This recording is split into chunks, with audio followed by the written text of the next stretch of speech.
Thank you, and ladies and gentlemen, it's a pleasure to be here, and I'm your entertainment for this evening. You probably had a long day, and I guess the glass of wine is well advised under the circumstances. Thank you, Chairman Miyai, for the invitation, and thank you, Anush, wherever you are, for all the hard work and there you are, for the scheduling. This is a perfect segue, this event, into the upcoming AI Summit in India in February. Our approach, of course, is to build forward on what our partners have initiated, starting with Bletchley Park here in 2023, then followed thereafter in South Korea and Seoul, and of course in Paris earlier this year.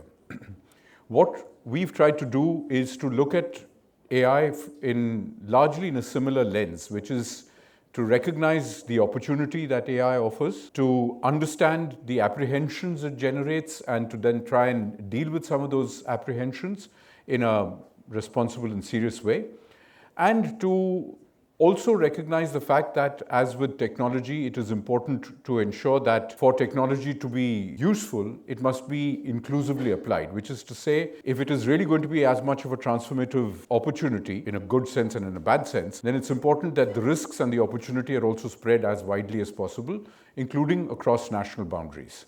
So which is why the sort of three pillars that we've identified for it are people, progress, and the planet. Yes, of course. I was just going to come to that, because the whole point about the planet is that if you can deploy AI in a manner that makes it relevant for the world's larger challenges, then you have a proposition that can be taken forward to countries that are looking at this and saying, why do I need to spend scarce financial and other resources on something that is clearly not for us? We are not there yet.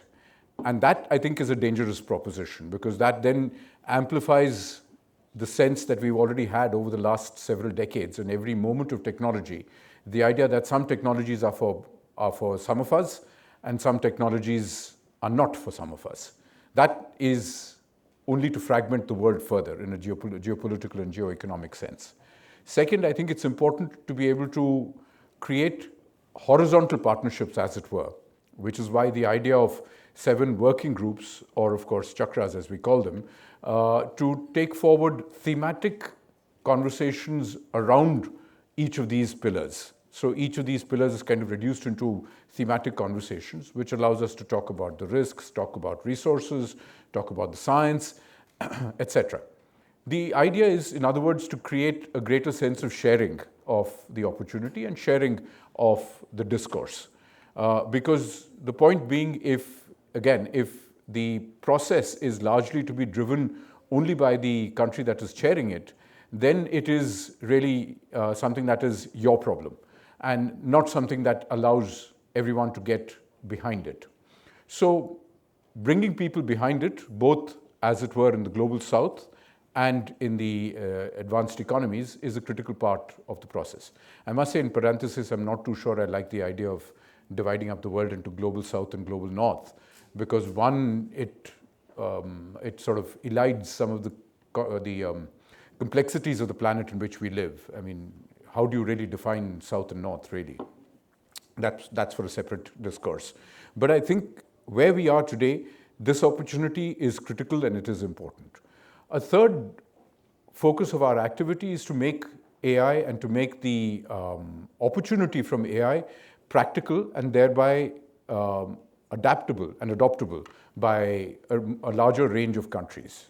There are, of course, 2 ways in which you can do things. One is to say, I will build the infrastructure and let us figure out a use case scenario, which means you have to deploy considerable energy resources and financial resources. Or the other that suggests that I will develop use case scenarios so that I can, more or less immediately indicate national or people's benefit out of everything. So healthcare, so sustainable development, so improved governance. Each of these is a piece where we are trying to show that AI has relevance.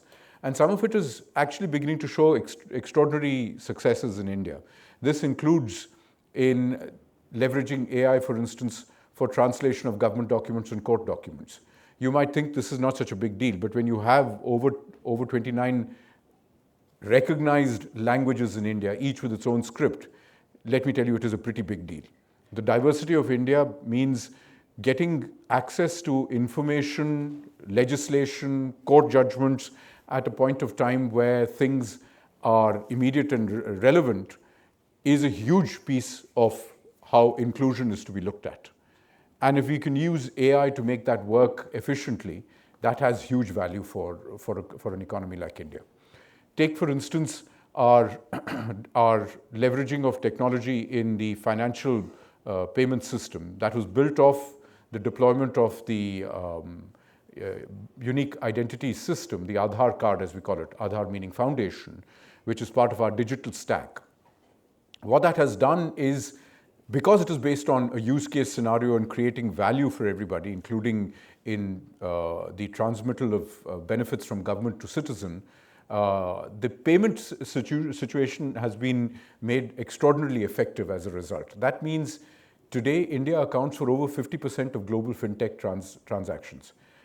Pause and think of that for a moment. That includes other major users of fintechs as a settlement system, such as China, such as Korea, such as the US, the collective West, so to speak. India is doing as much as all of them put together. That is the way technology can be made accessible, by creating use case scenarios.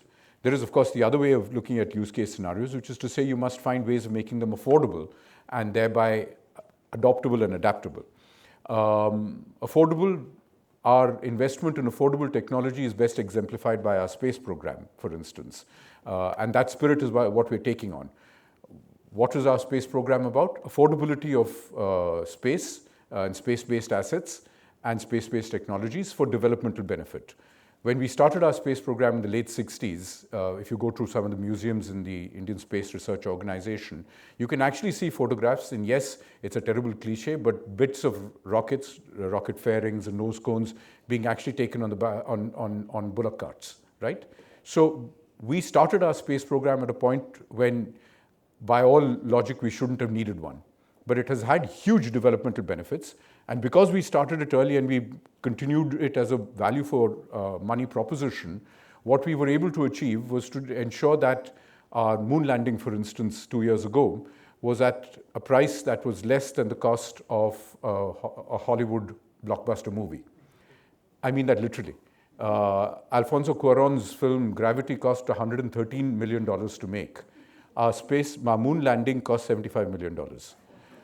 So on a per kilometer basis, that is actually 3 times the price per kilometer of a tuk-tuk in Delhi.